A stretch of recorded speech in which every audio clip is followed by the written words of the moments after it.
Hey everyone, welcome to the Bible Belt Bros podcast. I'm here with finally my friend Andrew. I'm back. He's still on this podcast. We were having second thoughts of whether or Contrary not, to all belief, I am here. contrary to everyone's hopes and dreams, you're still here. And today we have a special guest. He is a youth pastor. He lives off that tithe money. He ministers to students, right? I do. And I do. little kids, and he's here in our house. I typically live off drug money, but the tithe is good too whenever we get that. So whatever we can do. There's one time we were in Houston, Texas on a mission trip, and we time? actually were at a park doing a Bible study, Yeah. and noticed that there was a drug deal going on. Oh, yeah. So we took the drugs, and then we didn't know what to do with it. Like, we took the drugs. So we smoked them. No, we put it in the Right. offering plate at the church we were hanging out at. Oh wow, nice. And that's a good idea. yeah, and then we heard stories a month later where they were like praising the Lord for somebody giving up their addiction, and we're like, let's just let them think, Yeah, let them keep thinking that. yeah. Because that's a good story. I went for on them. a mission trip to Mission Arlington. It was probably my first mission trip, and in that time we were. Mission Arlington, I don't know how it was, I don't know how it is now, but about 10, 15 years ago, it was a little more ghetto. And we would stay in these little ghetto churches, and we were in an apartment complex. We were working in an apartment complex, and every night when we'd go back to the church, we'd lay down, we'd sleep, and you'd be woke up in the middle of the night by gunshots. And so, we had all these teenagers. I was the teenager too. And at one point I walked outside and there's these three people just beating the fire out of each other. And like, I didn't know if they're going to get stabbed. And like, we had to minister to those people. So at a 14-year-old level, that's pretty scary. So, but that's not what we're here to talk about. of course. I actually do want to talk a little bit about youth ministry. I previously, it's been like 10 years since I've been in youth ministry. Been a while, yeah. So Is that legally? Like you're not allowed to be back in it? Or is that? Yeah, they have a restraining order. there's a restraining order. Yeah. No, but what I was talking to the youth pastor at our church, and I was Do you gonna, have one at your church? kind of. Okay. He hangs out Okay, with yeah. kids. No. So, yeah, a youth pastor. Yeah. Exactly what they do. Yeah. A glorified Pizza hangs babysitter. out with kids. Yeah, that's all it is. Well, and I'm going to ask you this Okay. because I don't know if I could handle youth ministry anymore. Kids, one, they annoy me, but then two, ministry is different now than what it was 10 years ago. Kids are going through a lot of different things. So I met you were a student at Cornerstone Church, right? Yep. Before my sex change. Before your sex change, and it was a very awkward time. To like, do you go with the girls' cabin or the boys' cabin at Falls Creek? Yeah, we I didn't kind of know. slept in the middle. So So that's why you shop at Target. yes, that's why. Yeah. Well, it's too rich for my blood. I'm more of a Dollar General guy. The DG for life. And so, how has youth ministry changed? Because to me, it was pretty more surface level. It was a lot of fun and games. But I hear some of the stories of the kids now, what they're dealing with. How have you had to adapt to those changes? Yeah, youth ministry is different. I grew up in the student ministry. My senior pastor, my boss right now, is my youth pastor, or was my youth pastor at that point. It is a different animal. Like I think about 15 years ago, I think about 2002, 2003, in that time, like it felt like the Wild Wild West compared to what it is today. The Wild Wild West. And we just did everything and anything. And maybe that was just our church. Maybe we just broke a lot of rules. But it was pretty wild. Like today it's a little cleaner, a little more sanitized, I think. There is still issues, but I mean, there's nothing new under the sun, right?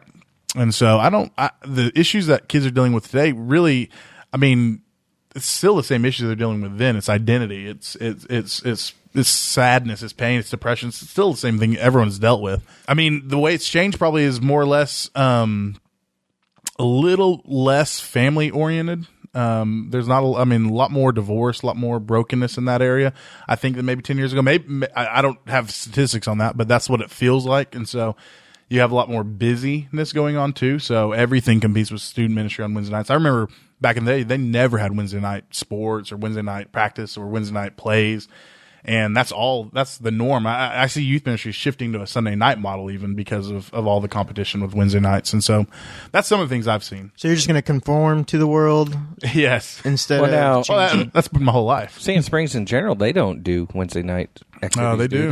They do There's now? a lot. Yeah, there's a lot of that. So, I wish I knew someone on the school board, but I don't. Do you know you guys? No, I'm just kidding. I don't think so. No, I'm just kidding. Isn't our pastor on the Yes. school board? Doesn't he He's run the it? president of the school board. No, there are. Yeah, there's quite a bit of stuff. So see, I've even checked out of the youth ministry.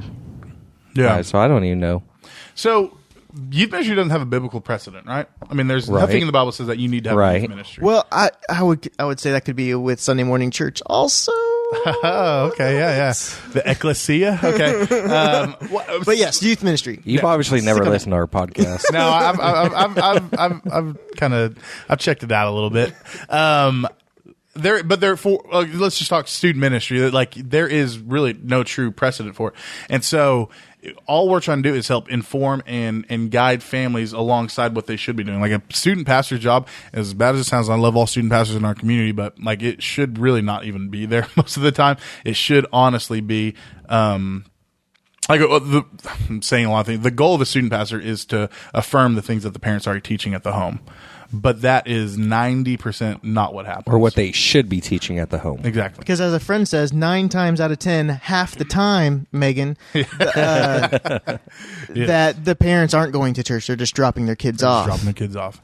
And we are blessed at Hillspring because we do have a lot of parents that are involved and a lot of parents that do both. But it's still, you live in a culture, and even in Sand Springs, I know we're Bible, Belt, Buckle, all those, but you're in a culture that just has so much saturation of works-based religion on top of, I got to look clean on top of, also don't mess with me about my spirituality. So like there's just a lot of weird things in the culture, even here in Sand Springs. And so, I don't know.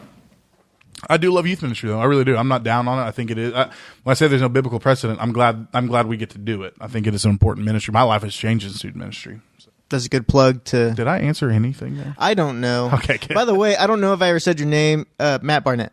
Hey, I'm Matt Barnett. How are you guys?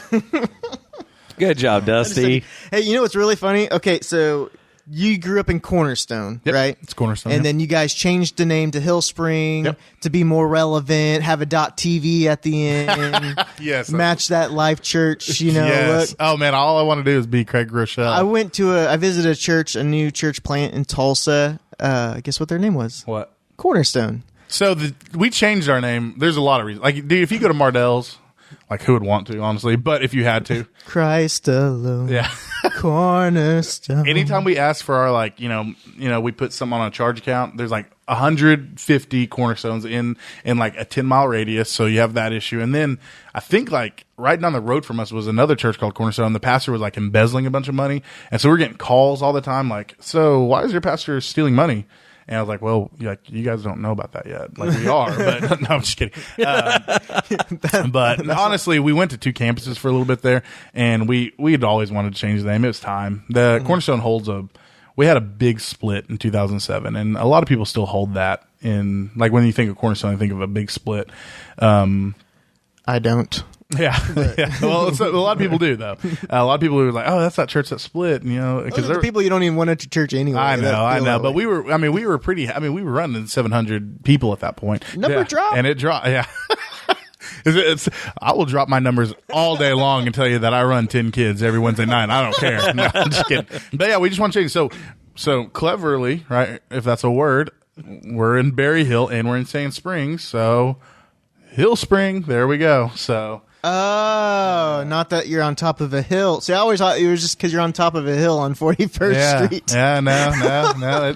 But didn't your other campus have the name first? It did. Yep. And so that was a thing we learned, just a marketing thing. Like if you looked at the way our graphics worked, Hillspring was a very small part, and then there's this big Cornerstone, and then they just kept getting bigger with the Hillspring, and we finally we gave up. So you guys prefer Berry Hill over Sand Springs because it could have been Spring Hill. Well, everyone thinks we're Spring Hill, so that's why we're either Hillsong, Spring Hills, Hill Springs. We're everything. So if you were Hillsong, man, you'd be paying those royalties. We did a See the Poll, and our band did it, and we called ourselves Hillspring United. So it was stupid. But but it's like a I hate Berry Hill, so no, that has nothing to do with that. So, no, I'm just kidding. I do love. No, they're okay. If your kid wants to come, I do love it. Berry Hill just had a bomb in their neighborhood last week, so just think about that. So one thing with youth ministry is it's not all fun and games, right? Yes, it is. No, it is. It is fun It's and games? basically that, yeah. Oh, okay, that's one thing that's No Bible. changed. And trying to etch out worship a little bit. So, yeah, fun and Yeah, games. just play the games. You're the game guy. I'm the game guy. You're the I'm game guy, babysitter. So they call you Bob Barker? Yeah. So in youth ministry, when I was in it 10 years plus years ago, we used to have this running joke of kind of other duties as assigned, because Yes. like we always said, like what was it? Ministry happened during the interruptions of our schedule. So like on our schedule, we're trying to get the service and stuff planned for Wednesday, but our true ministry happened when we'd get a phone call. This is a true story. Got a phone call where it was a summer, parents were at work, and this kid who was in 7th grade put a bolt on his finger and it was stuck. Oh, no. And so we had, Rusty and I had to go over to his house and get the bolt off his finger. Just butter up his finger and pull it off? What'd you do there? Basically, yeah, we buttered up his finger, used some pliers, tried to cut it off a little bit. Like, it was just, just one of those weird. Yeah. There was another one where we were getting ready to play, we were having it was before like laser tag was popular or able to play at a youth ministry event, but it was like this super soaker thing where everybody had a target that they attached to them, and the water would disintegrate the target, and so if you were hit, that's your target. Dusty, would be gone. You allowed kids to point guns at each other? With water in them. Yes. Oh my goodness! The Wild Wild West. No wonder why. Wild West back then. No wonder why you're no longer in youth ministry.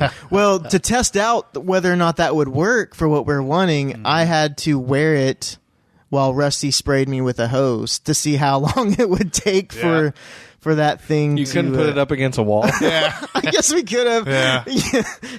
That's youth ministry logic, though. I mean, it really is. Well, you just don't know. You got to.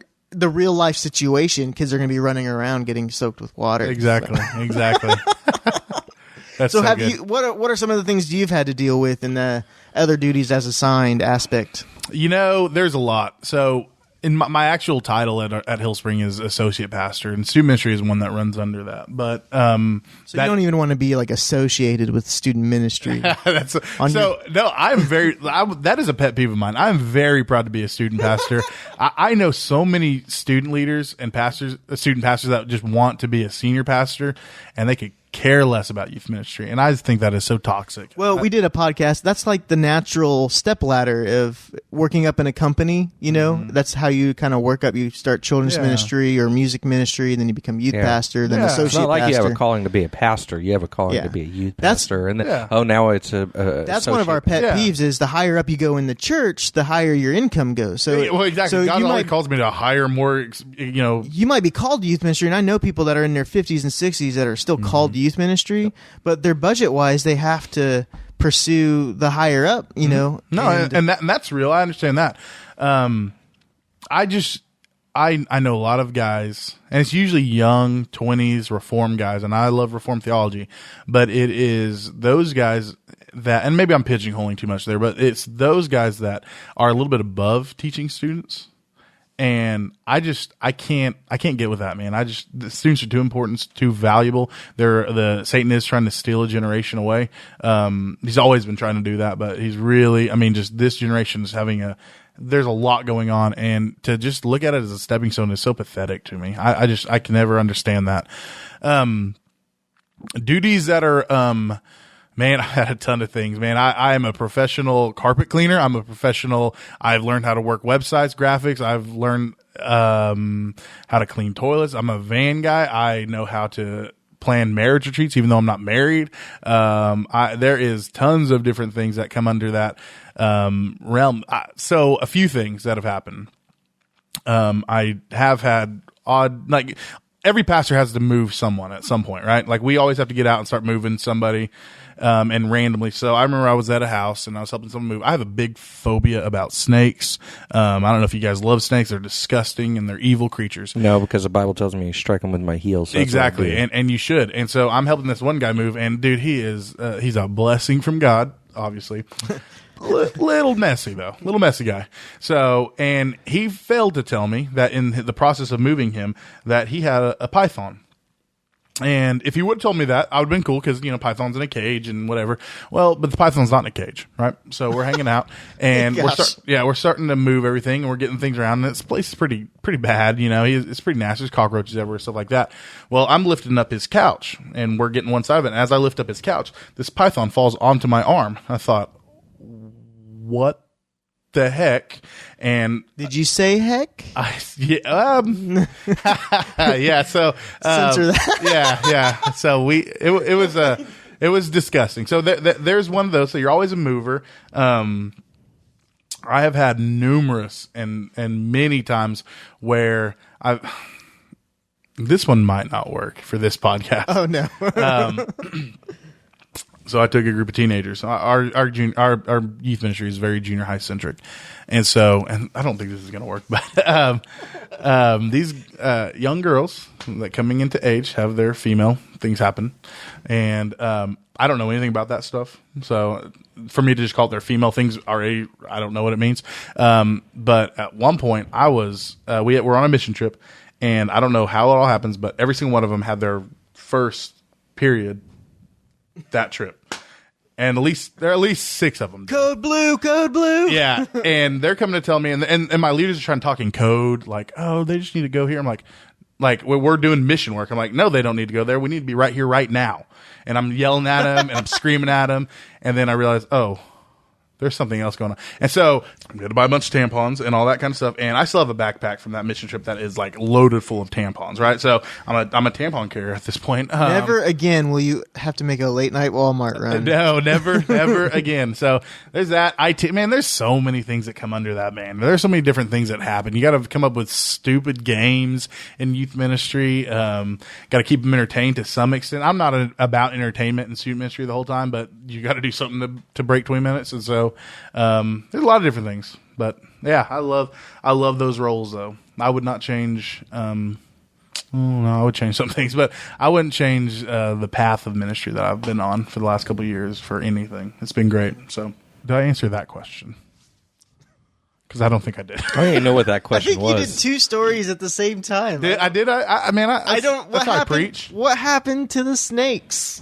Yeah. So, what happened in that situation was I dropped the couch. I put the middle fingers up and I walked out the door. All right. So I'll be honest on that one. So, yeah. So that's okay. Yeah.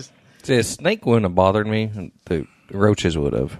Ugh. Yeah, you know those what? Just creep me out. I grew up pretty poor, and so we grew up with a lot of roaches. Well, so did I. So, did you have a clean house? No. Did you have roaches? Yes. Okay, so it does bother me. Like, that's disgusting, but. And I think it's because it takes me back to my childhood, which is something I've always tried to forget. Yeah, that's Isn't that crazy? Yeah. You grow up like that, and I have this lingering fear in my head that I'm gonna one day be back in that situation. I don't know why. Are you married? I am. Okay. I have this feeling that if I got married, the woman's going to divorce me, which, I mean, obviously, probably it's going to happen, but... It's happened to me, bro. It's not good. Yeah, look at his tattooed finger. Shut your mouth. Oh, do you have a tattoo of it? I have my wedding ring. That's cool. No, that's fine. So, head down. This is sad. But I do. I feel like I'm going to move. It's 49th Street in Sand Springs. I'm going to move back to that area, and I have a passion to not do that. So, but yeah. Well, there's generational sin too that's always worried me. Like, I grew up with a family that's really into the drunk scene and the bar scene, so I stayed away from alcohol for a very long time. Just thinking that, something like that could have a hold of me, which is funny. Like, alcohol doesn't, but I do have a really bad addictive personality. Says the guy who had a kegger on his 21st birthday. A root beer kegger. It was root beer. Okay, yeah. That's youth ministry right there. I didn't start drinking until I was like 23, 24. Yeah, do you guys like beer? Yes. Or is that beer people? I brew beer. Do you really? Yeah, for fun. Oh, that's cool. You want one? It's only 9 o'clock in the morning. Hey, no lie. JK. I did have one yesterday at 9:30. But that kind of day already. Thursday was my day off. Okay. It's my only day off in the week. So I was like... Day drinking, that's when you start having to ask some personal questions about yourself. But that was the only one I had yesterday, too. So I'm not, drinking has never been a big part of my life. I definitely don't think there's anything wrong with it. In your moderation, obviously, but I don't I don't know. It's just nasty now. Like I did some in high school, but it's just it doesn't do anything for me. You got to find the good stuff. Yeah. Stop drinking the nasty stuff. I don't know. Man. Like Dusty's made some Dr. Pepper beer. He didn't like it. I liked it. It's super high out. Like I usually have a beer before house church. We're cleaning house and it's stuff. not bad that you have to have one. No, it's just like all these people are coming over. Chug. No, you just got to get in the spirits before you get in the spirit. You know? Oh yeah. Okay. But no, we're cleaning That's house and biblical. stuff. And the wife and I both grabbed one. I accidentally grabbed the 17 point this week. So like, and I've been doing this 8-hour eating only diet. It's called intermittent fasting. Intermittent fasting. And so I hadn't had very much today because we have to put off what we're eating till the people get here. And so, 17 points. Like people got here and I was like, whew, let's get this food going because I need something in my stomach. Oh, man. I'm trying to tell him 17 point is not a beer. Yeah, it didn't taste like a beer. It did. It was, and I didn't. If I would have noticed, I would have grabbed like a 6 point or something. But So do you in youth ministry, because this was a long-standing rule, Dusty, because you probably would know this, were you allowed to drink when you were in youth ministry as a leader? well, one I didn't, but it was just because I didn't want to. No. But I think it's all like at my church. No. Well, here's the thing. Like maybe the pastor was okay with it, but my boss was the youth pastor. Okay. Because I was the associate youth pastor. Yeah. So Slave labor. under his reign, I was not, and that was totally understandable. Yeah. Do you think it would be okay for a youth pastor to drink while they're a youth minister? No. That didn't make sense, but yeah. No. You don't think so? Mm-mm. Why? Because it's very easy to overdo it. Okay. And if you overdo it, you lose control of yourself. And that's when something can happen. Like when my daughter has friends over, I do not drink, period. Okay. If I know somebody's coming over, I don't drink. But you drink when my son comes over. You're drunk different. right now. Yeah, that's you're true. drunk right now. And typically, Dusty. But it's we're together. Right. Yeah. We're together for life. That's cute. His son is actually probably my son. Oh, wow. Whoa. My daughter's probably his daughter. Okay, yeah, that's interesting. So I have a couple of youth pastor friends of mine that they don't mind drinking. My thing always was, I'm telling these kids not to drink. Well, it's different though, like because it's the law. I know there's law there, but they're a 14-year-old kid's not going to understand. They just don't see that. Yeah. And maybe we should give them a healthy respect of those things, but they don't see that. They just say, you tell me I can't, but you do. So how do I work that out? So, and I get that. And that's especially like if you're in leadership, you probably don't post, I guess it's not on the podcast. We were talking about your trip to New York City. That's a video you don't want to post on your social media. No, that's a video I deleted. I didn't even want to see that. That was bad. Yeah. Or like, if you're going out with drinks with friends, like I remember because I grew up with the no drinking, never ever policy. That was just the Baptist kind of view way, of it at the and time. kind of the legalistic being brought up that way. Yep. So when I moved to Tulsa and I saw the worship pastor, like I was at a place having dinner, and I saw the worship pastor at a live church, and he was drinking a beer, I was just like mind blown. Yeah. Like, and then I find out like all these people in our church are drinking and smoking, and they're fine with that. But I'm like, wait a minute, like I thought this whole time like that if you did that, you were not a Christian. Like it was kind of my process. But. And we are Southern Baptists by nature. We're not. We don't lead that way. I think we're Southern Baptist only because it would cost $100,000 to get that off our name. And there's a funding you probably Oh, we don't get any fund. Are you kidding me? We fund them. So that's true. You got to tie. They don't give us anything. So you don't get your $100 a quarter check from them? No, not at all. That's such a joke. I don't know. They get maybe lunches. I shouldn't say all this, but they give lunches. I've been to a lunch. Dude, you just have to go to them. You got to go to them. Why would I want to go sit around with a bunch of pastors and all they're going to do is talk about how big their church is, how awesome they are, when if you went to the church, there's only 30 people there and they're not that great. They have 3 services, but you're counting the same workers every service. Exactly. I mean, it's a joke. So, so that's crazy in itself, but I don't know. I mean, I do have a tough. I do have a tough time with like cool people trying to be cool. So I'm so edgy because I drink and I smoke. Like, dude, I wear jeans in the pulpit. yeah. I mean, like, okay, you're not 18 years old. Like, you're not like shocking. You know, the gospel is shocking. You know, it's not you drinking and flaunting your freedom because you think you're like that's so immature to me. I don't get it. And I'm not saying you guys do that. I might even do some of it, but it's just stupid. I don't get it. So I'm cool with people drinking. I don't care if people smoke cigars. Charles Spurgeon, my hero of the faith, was a big cigar smoker, and I guess that's whatever. But I don't know. So. I think that's like that gray area, and it's kind of whatever you're trying to. If you're trying to bring the kids up where they don't have that desire to drink, then you probably shouldn't be drinking. You know, as part of that. And I think that drinking is a good thing, and you can worship God with it. But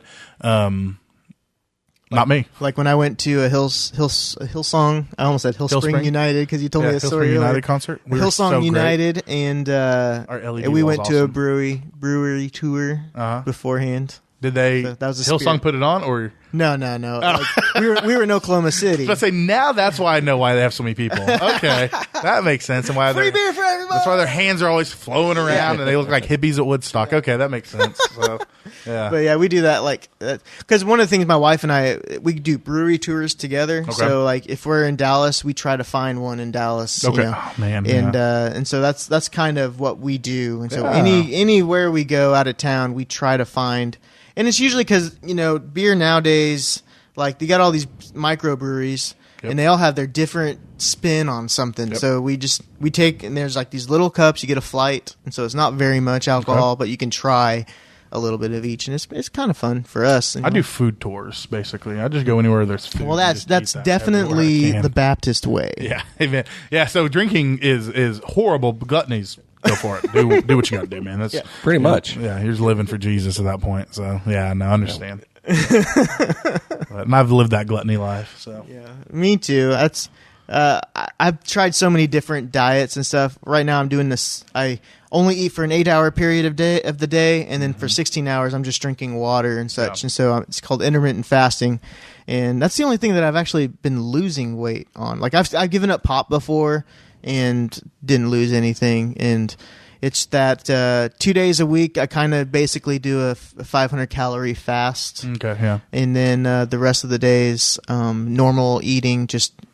condensing the amount of time I eat through the day. So no, I have a buddy named Neil that does the exact same thing, and he's lost a ton of weight. He's cut, man. He works out all the time with it. So. I'm down 10 pounds in about 4 weeks, and so. Dusty, just ask your sister how she did it. Yeah, my sister working out like crazy. Oh yeah. Did you go have the surgery if you want to? I mean, that's what I'm trying to do. Just figure out how to get that. Can you still have a surgery after you had a sex change? Like, you know what? It was hard whenever they would not take out my breast implants. And so, I mean, that's like 20 pounds right there. Exactly. And so, yeah, no. Damn, those are big. Yeah. I don't know how much boobs weigh. Yeah. All right. Yeah. So. This is out of control. This is out of control. Let's roll it. This is part because you are on a podcast. I forgot to mention this. You are on the Pastor's Life podcast. Yeah, we are making a comeback. We haven't done anything in like 6 months, but we recorded one a couple days ago. So yeah, that's us too. Yeah, that's how it works. So my pastor Brent Kellogg and Pastor Steve Allen from Harvest Church. Name drop. Yeah, no, those names aren't worth two name drops. They're on it, and we just talk about life. Talk about actually, honestly. We just make fun of each other for about 30 minutes and then call it good. And then sometimes Jesus gets brought up, so it's pretty nice. Yeah. Well, then there's sometimes where this kind of conversation happens and you just kind of cut to silent noise for a second or a little music while that... We did that. So me and Steve and I have a little bit of we just kind of make fun of each other a little bit too much, and sometimes it gets maybe borderline inappropriate, so I cut some of it out, and I actually got a few emails from people that are like... Either they were offended that we would do that, or they thought they wanted to hear the real version of it. So, the Baptists were the ones who were offended, by the way. Just to let you know that. So like, sounds about right. I can't believe you guys have so much unwholesome talk. Between, I mean, I've honestly... You should hear me preach then if you want to see that. So. I have been to youth pastor conferences and stuff, and there's some pretty crazy ones out there that you're just like, how are you in youth ministry? Is this how you act like all the time? Man, people just There is a lack, and this is crazy because I just had this whole conversation that doesn't show this, but there's a lack of holiness that people have, and I have personally. So I'm not throwing, like, there's a lack of holiness, and like the Lord's been speaking to me over the last year, and especially in the last 3-4 months about just what holiness means to me as a person, what holiness is in my relationship with Christ. And I try, even though you might not understand it sometimes, I try to at least ask God, what am I saying? Is it worth saying? Is it worth doing? I don't know. So, well, that's the Christian life. Is you're always just what's the step to oh gosh, I do celebrate recovery, so it's like part of the steps is to look at your day and kind of examine yourself. Yep. And so then tomorrow you can do better. Martin Luther said all of a Christian's life is repenting, and that's where it's come to. And I'm 30. I turned 30 last year, and that is where it is. All of my life is repenting and looking back and all that. So I agree. So I told you we visited this church where it's called Cornerstone, and it's a new church plant, and it's just funny. But because I remember being a part of Angus, and we tried to do a push to change the name because that was one of the reasons people weren't coming. It was because our name is stupid. Yes. It doesn't have anything else to do besides the name. But methodology, no. But my wife and I were sitting in the parking lot, and we're watching people go up, and she was like, this pretty younger crowd at this church. I'm surprised because it was a Methodist church. My first time going to it was, what is it, Contemporary Methodist, I guess, Pastors in Jeans. Is that a thing? I guess now it is. It was an Asbury church plant is what it is. Yeah. And I said, honey, they're not younger people. We're just older. Like we're in our 30s now. So that realization, stuff. That's like we got to be honest with ourselves here. Like we're the older crowd bringing people down. I have a theory that a lot of these pastors that are really going, like these younger guys, what are they going to do in 10 years? Because like everyone gets old. Like it doesn't change. So how are you going to transition it out of this youth mindset of everything's got to be cool and edgy and there got to be lights and all this crazy, like what are you going to do when you guys start getting older? You transition to Life Church. Yeah, and that's true, and that has been a big part of it. Hey, our friend Isaiah just became the campus pastor at Isaiah Bill? Yeah, I love Isaiah campus Bill. pastor. Yep, campus pastor at Jinx. He's a good. And man. then his wife Britton is was teaming up with the children's ministry, the main. Yeah, she's one of the main coordinators now. She goes to Edmond once a week. And there's a lot of pushback from a lot of pastors I've heard about Life Church. They don't like it. I think you go hide and maybe I don't know. I've been to like 2 or 3 services. I can't speak to their service style or anything. I've heard Craig Rochelle preach. So I don't know what he has under his ministry, but if they're growing and they're building, and I love Isaiah Bill. I trust Isaiah Bill. I think he has a heart for God. I don't know if they are bad. Maybe you guys have a different scene. Well, but I would say you can hide in that church, definitely. Yeah. But at the same time, I go there because I can hide. I don't have to like have these fake conversations when I'm walking into this church, this Methodist church, and I'm trying to like, hey, how are you doing? Oh, okay. Yeah, well, okay. No, I can just go in. I mean, they have people that are greeting you and stuff as you go through. I got a caveat to that. Oh, shut your mouth. I have to go to like Broken Arrow to hide. I can't hide at Jinx or because most of the people at the churches we've been into in the past now go to either Life Jinx Exactly. or they go to the first one in Tulsa, Midtown or whatever it's called. So when I go, we have to go to like Broken Arrow if we want to hide. Do you feel like you're getting fed at that church when you go? Yeah, I do. Good. Well, to an extent. Feel like you have to read on your own as well. Of course. Like do your own. No, that's just a mature Christian. So Matt, thanks for coming in. I don't know how much of this podcast we're going to use. That's usually what happens when I'm on. I'm going to have to redact some things and save us from the embarrassment. Just don't get me fired. That's all I ask. No, I'll try. Can you get fired from there? You know what? Probably. I've reached the line. That's a funny topic. I guess we won't get into it, but like if God calls you to the church, but then the people can fire you? Does that are the people speaking for God as far as God's no longer calling you So here? does God call people to certain churches? Yeah, that's. I've always been told that that God's everywhere, go where the money is. I don't.